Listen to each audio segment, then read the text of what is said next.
My wife had no idea I earned $1.5 million a month. She brought a handsome guy home and snapped at me, "Move, you useless fool." Neither of them realized I already had my revenge plan in motion 3 minutes later. When my wife Gabrielle told me to move my pathetic ass and make drinks for her and the man she was clearly sleeping with, I didn't argue. I just smiled, nodded, and walked upstairs to my office, where I destroyed her entire life in exactly 3 minutes and 47 seconds. But I'm getting ahead of myself. Let me start with the part where she had no idea who I actually was. My name is Ethan. I'm 34 years old, and for the past 6 years, I've been running a global cybersecurity consulting firm called Sentinel Protocol Solutions. We work with Fortune 500 companies, government agencies, and financial institutions across 23 countries. Our contracts range from $200,000 to $2.8 million per project. Last year, I personally grossed $18.4 million.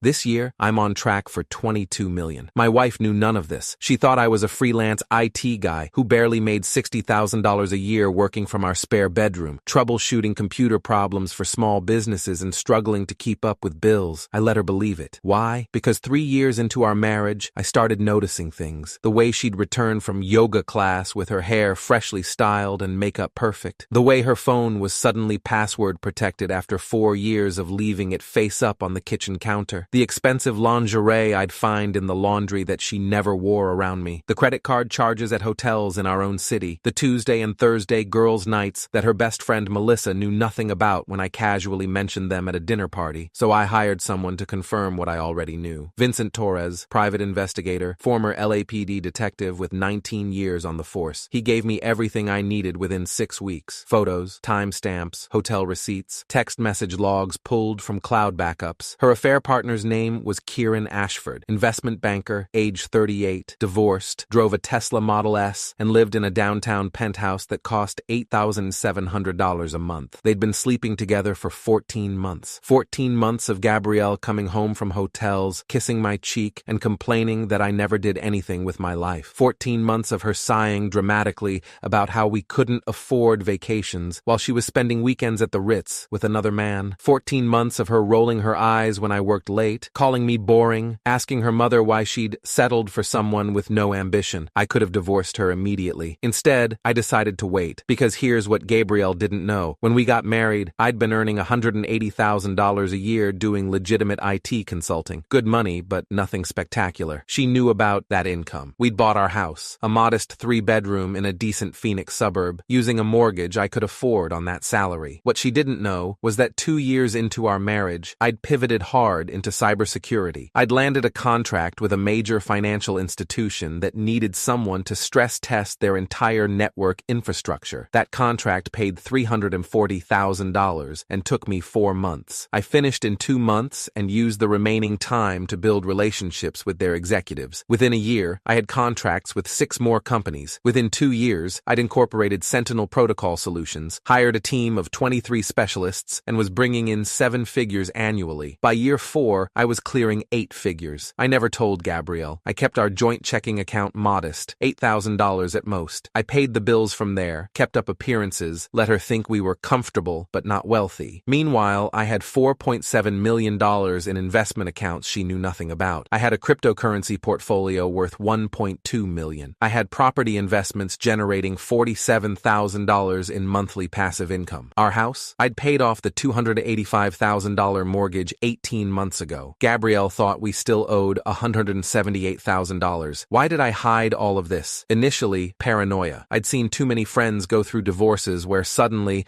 their loving spouse became a financial predator the moment serious money appeared. I wanted to protect my assets while I built the company. Then, I'd discovered the affair, and hiding my wealth became strategic, because I realized something important. Gabrielle didn't just cheat on me because she fell for someone else. She cheated because she thought I was beneath her. She thought she'd married down. She thought she deserved better than the boring IT guy who worked from home in sweatpants. She wanted a successful man, a rich man, a man who impressed people. So I let her keep thinking I wasn't that man. I let her mock me at dinner parties. I let her sigh when I worked late on computer stuff. I let her tell her friends I was sweet but unambitious, and I documented everything. Vincent gave me the surveillance photos. I got screenshots of text messages from Gabrielle's cloud backup. The account she didn't know synced to a tablet I'd bought her for Christmas. I had credit card statements statements showing hotel charges, restaurant bills, gifts she'd bought for Kieran using our joint account while claiming she was treating herself. I had 14 months of evidence. I was waiting for the right moment to use it. That moment came on a Tuesday afternoon in late September. I was working in my office, what Gabriel called the computer room, with barely concealed disdain, finishing a security audit report for a pharmaceutical company. The contract was worth $680,000. I was 3 days ahead of schedule. Around 2:47 p.m., I heard the front door open. Then Gabriel's voice, bright with laughter. And then he actually said he'd been faithful. Can you believe that? A man's voice, smooth and amused. Some guys are such idiots. My hands stopped typing. Then Gabriel's voice again, sharper now, directed upstairs. Ethan, get down here, now. I saved my work, closed my laptop, and walked to the stairs. From the landing, I could see them in the living room. Gabrielle wore a tight black dress I'd never seen before. Her hair was professionally styled. Diamond earrings I definitely hadn't bought her glinted in the afternoon light streaming through our floor-to-ceiling windows. Next to her stood a man in a charcoal suit that probably cost $2,800. Tall, confident, hand resting possessively on my wife's lower back. Kieran Ashford. There you are, Gabrielle said, her tone dripping with condescension. This is Kieran. We just closed a massive deal at his firm and we're celebrating. Make us drinks. I descended the stairs slowly, hands in my pockets. What kind of drinks? Kieran smirked. Scotch, neat, something top shelf, if you have it. Gabrielle laughed. He keeps the cheap stuff. We're not exactly rolling in money, are we, honey? The way she said honey made my jaw tighten. Right, I said, not rolling in money. Move it, Ethan, Gabrielle snapped. Kieran doesn't have all day. Unlike you, some people actually work. Kieran settled onto the couch, the $4,200 Italian leather sectional I'd paid for in cash 6 months ago. Gabrielle sat close to him, too close. His hand stayed on her back. Must be tough, Kieran said, not looking at me, being the house husband. No offense, man, but I couldn't do it. None taken, I said. Gabrielle waved me off. Stop standing there like a moron. Get the drinks, and make Kieran strong. He's earned it. I looked at them for a long moment. My wife, in our house, with her affair partner, ordering me around like I was staff. Give me 3 minutes, I said. Gabrielle rolled her eyes. Finally, I walked back upstairs to my office, closed the door, and sat at my computer. Then I opened my laptop and checked the time. 2:53 p.m. 3 minutes. Let's see what I could accomplish in 3 minutes. Minute 1. I pulled up the property management portal for our house. The deed showed exactly what I knew it would. Ethan Reeves, sole owner. Purchased August 14th, 2019. Mortgage paid in full March 2, 2024. Gabrielle's name appeared nowhere. When we bought the house, I'd explained that putting it under just my name initially would help with some tax advantages related to my business. She'd shrugged and said, whatever you think is best, babe. That was before she thought I was pathetic. I pulled up a pre-drafted eviction notice I'd prepared 3 weeks ago, just in case. I updated the date, added Kieran's name as an unauthorized occupant, and submitted it through the county's electronic filing system. Processing time, 24-48 hours for formal service. But the system flagged the property immediately as eviction in progress, which would show up if anyone ran a property check. 58 seconds. Minute 2. I opened our joint checking account. Balance, $8,247.83. I transferred $8,200 to my private business account, the one Gabrielle didn't know existed. Left exactly 47.83s. Would she notice immediately? Maybe not, but she'd notice soon enough. Then I logged into the home security system. Our house had smart locks on every door, controllable via an app I'd installed 2 years ago. Gabrielle had access to the app but never used it. She thought technology was annoying and just used her physical key. I changed every lock code in the house. Front door, back door, garage, side gate. All locks now required new 6-digit codes to open. The physical keys were now useless. 1 minute, 53 seconds. Minute 3. I grabbed an envelope from my desk drawer. Inside were 47 pages I'd printed and organized 3 weeks ago, waiting for exactly this moment. Property deed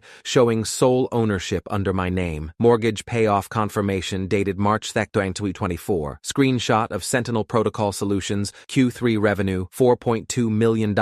My personal bank statements showing $4.7 million in investment accounts. The private investigator's full report, including photos of Gabrielle and Kieran at 4 different hotels. Credit card statements highlighting $37,000 in charges Gabrielle had made over 14 months. Hotels, restaurants, gifts, all while claiming we were broke. Text message logs between Gabrielle and Kieran, including one from last week where she said, I can't wait to leave him. He's so pathetic. You're everything I actually deserve. I placed Vincent's business card on top of the stack. 2 minutes, 47 seconds. I stood up, envelope in hand, and walked back downstairs. Gabrielle and Kieran had moved closer together on the couch. couch. His arm was around her shoulders now. Her hand rested on his thigh. They were laughing at something on her phone, probably laughing at me. "About time," Gabrielle said without looking up. "Where are the drinks?" "I have something better," I said. Kieran glanced at me, eyebrows raised. "This guy serious?" I walked over and handed Gabrielle the envelope. She took it, annoyed. "What is this, Ethan? Some kind of—" She opened it. Her face went white. The property deed was on top. Her eyes scanned it once, twice, 3 times. "What?" Her voice came out strangled. "What is this?" Kieran leaned over. "What's wrong?" She flipped to the next page. The mortgage payoff confirmation, then the revenue screenshot, then my bank statements. Her hands started shaking. She looked up at me, eyes wide.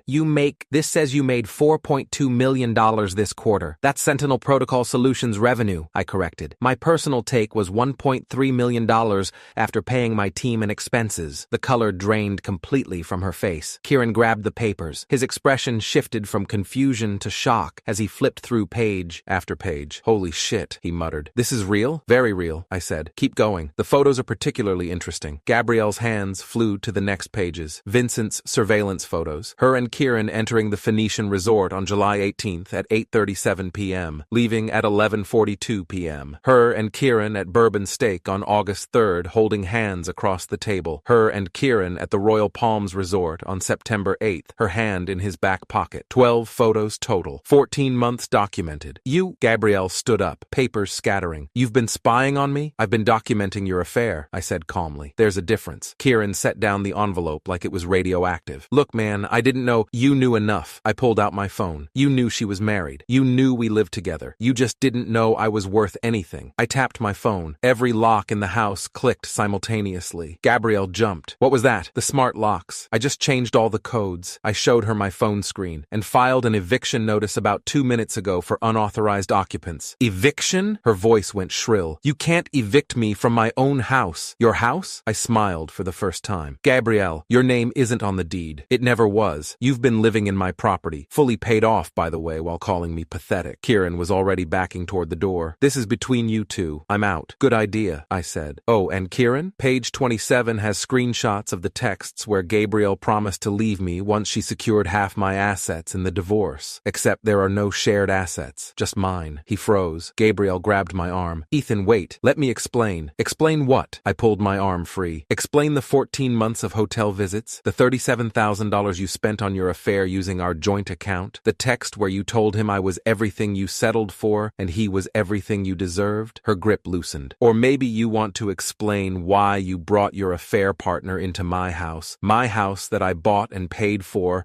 and ordered me to make him drinks while mocking me for not being successful enough." Tears filled her eyes. "I didn't mean—" "You meant every word." I checked my watch. "You have 30 seconds to leave before the security system arms and alerts the police to trespassers." "Trespassers?" She was crying now, mascara running. "I live here. Not anymore. The eviction paperwork is filed. You're legally an unauthorized occupant as of—" I checked my phone. 2:56 p.m. when the county system processed my request. Kieran was already at the front door, pulling the handle. Locked. "Let me out," he said, voice tight. I held up my phone. "Front door code is now 847293. Back door is 619475. You have 20 seconds to use one of them before the system locks you in and calls the police automatically." Gabrielle grabbed her purse from the couch. "Where am I supposed to go?" I gestured at Kieran, who was frantically punching numbers into the front door keypad. "Ask your business partner. He seems successful." The lock clicked open. Kieran practically sprinted through it. Gabrielle stumbled after him, still clutching some of the papers from the envelope. "Ethan, please, we can talk about this." 15 seconds. "My clothes are in boxes in the garage. I had them packed last week. The garage code is on page 43. She stared at me, disbelief and rage warring on her face. "You planned this." "I planned for multiple scenarios. You bringing your affair partner to our house to humiliate me just happened to trigger the immediate option." "You bastard." 10 seconds. She ran. I watched through the window as she caught up with Kieran in the driveway. He was already at his Tesla, door open, 1 foot inside. She grabbed his arm. He shook her off. They argued for maybe 40 seconds, her gesturing wildly at the house, him backing away, shaking his head. Then he got in his car and drove away, left her standing in my driveway in her $300 dress and borrowed diamond earrings, clutching papers that proved exactly how stupid she'd been. She tried the front door, still locked. She punched in random codes. The keypad beeped negative after each attempt. After the 5th failed attempt, the security system activated its automatic lockdown protocol. All exterior lights turned red. An automated voice announced, "Unauthorized entry Reentry attempted. Police have been notified. I hadn't actually called the police, but she didn't know that. She ran. I closed the blinds, walked back to my office, and texted 3 people. First, Vincent Torres. Need the full surveillance package delivered to my attorney. Everything we discussed. His response came in seconds. Already done. Sent it yesterday. Your lawyer has everything. Second, my attorney, Rebecca Chen at Sterling & Associates. 42 years old, family law specialist for 16 years. Reputation for absolutely destroying unfaithful spouses in court. Rebecca, we're moving forward. File everything. Her response, divorce papers filing tomorrow morning. I have all the evidence. This will be quick and ugly for her. Third, my business accountant, Marcus Doyle, CPA for 19 years. Marcus, need you to document all account transfers from joint to business accounts. Make sure everything is categorized correctly for the divorce. His response, on it. Also, congrats on the Q4 contracts. You're going to hit $25 this year. I set down my phone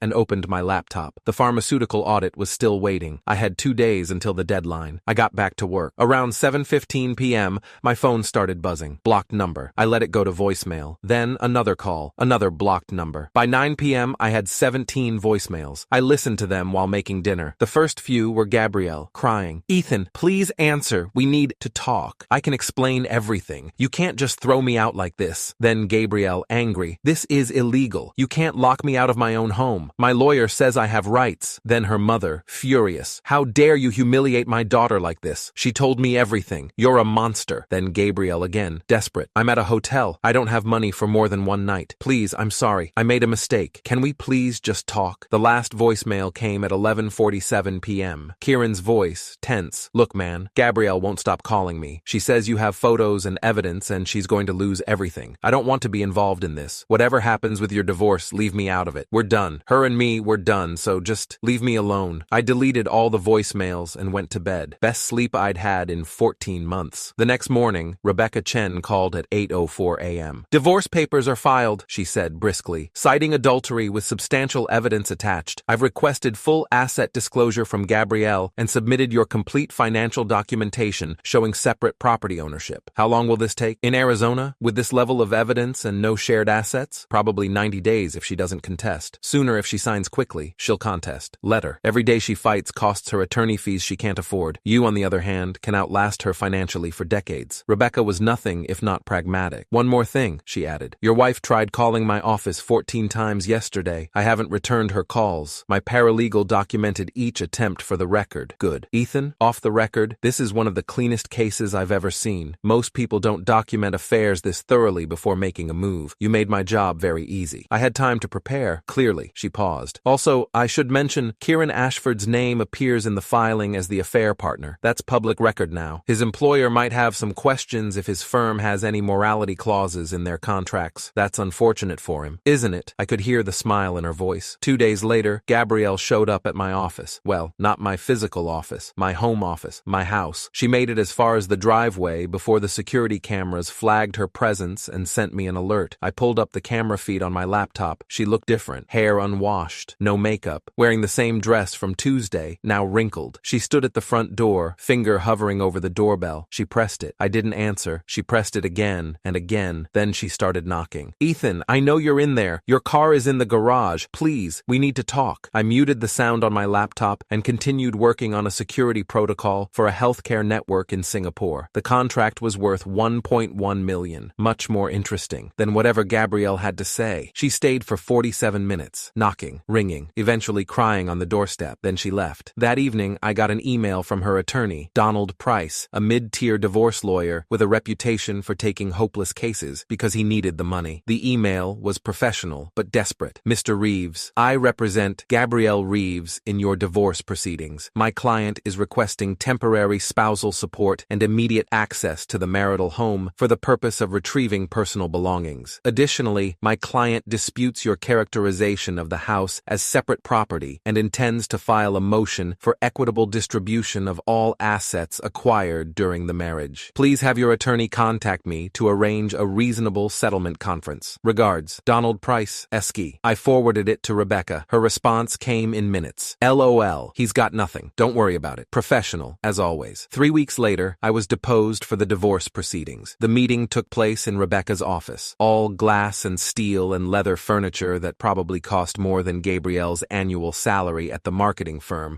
where she worked part-time. Donald Price looked tired. Gabrielle looked worse. She'd lost weight, dark circles under her eyes, hair pulled back in a messy ponytail. She wouldn't look at me. The deposition was supposed to take all day. It lasted 90 minutes because Rebecca had documentation for everything. Donald, Mr. Reeves, can you explain why you felt it necessary to hide your income from your wife? Me. I didn't hide my income. I maintained separate business accounts, as is standard practice for LLC owners. My wife had access to our household finances and joint accounts. Rebecca, sliding papers across the table. Exhibit A, bank statements for the joint checking account showing regular deposits sufficient to cover all household expenses. Exhibit B, Arizona revised statutes regarding separate versus community property. Exhibit C, corporate records for Sentinel Protocol Solutions, showing the business was established as a sole proprietorship prior to the marriage and maintained separately throughout. Donald flipped through the papers, frown deepening. Donald, my client claims you deliberately misled her about your financial situation. Me. I never lied about my income. I never claimed to be struggling financially. My wife made assumptions based on, Rebecca, based on nothing concrete. Mr. Reeves paid all household bills, owned the home outright, and never requested financial contribution from Mrs. Reeves. How he managed his business earnings is not her concern, legally speaking. Donald, nevertheless, my client feels entitled to, Rebecca, feelings aren't grounds for asset distribution in Arizona. This is an at-fault divorce with documented adultery spanning 14 months. Mrs. Reeves is entitled to nothing except her personal belongings, which have already been returned to her. Gabrielle finally spoke, voice small. Ethan, please, I made a mistake. I know I did. But you can't just... I have nothing. Nowhere to go. Can't we work something out? I looked at her. Really looked at her. This was the woman who'd called me pathetic, who'd mocked me to her affair partner in my own living room, who'd spent 14 months lying to my face while planning to divorce me and take half my assets. No, I said. She started crying. Donald tried one more angle. Mr. Reeves, setting aside the legal issues, don't you feel any moral obligation to... No, Rebecca stood up. This deposition is over. Mr. Price, my client has answered your questions. We'll see you in court next month for the final hearing. Donald gathered his papers, shoulders slumped. He knew he'd lost before he'd even started. Gabrielle stood up slowly. Ethan, please, just... Can I at least have some money? Enough for first and last month's rent somewhere? I've been staying with friends, but I can't keep... You spent $37,000 of our joint account on your affair, I said. That's roughly 10 months of rent at $3,700 per month. You made your choice about how to spend that money. I'll pay you back. With what income? Your part-time marketing job pays $32,000 annually. You're going to pay me back $37,000 while also affording rent, food, and the attorney fees you're racking up fighting this divorce? She had no answer. Rebecca held the door open. Mrs. Reeves, Mr. Price, we're done here. They left. The final hearing was 6 weeks later. Judge Patricia Morrison presiding. 62 years old, 28 years on the bench. Reputation for no-nonsense rulings and zero patience for bullshit. The hearing took 23 minutes. Rebecca presented evidence, photos, bank statements, text messages, Vincent Torres's complete surveillance report, the property deed, the mortgage payoff documentation. Donald tried to argue that I'd engaged in financial infidelity by not disclosing my full income. Judge Morrison actually laughed. Mr. Price, are you seriously arguing that maintaining separate business finances in a lawfully established LLC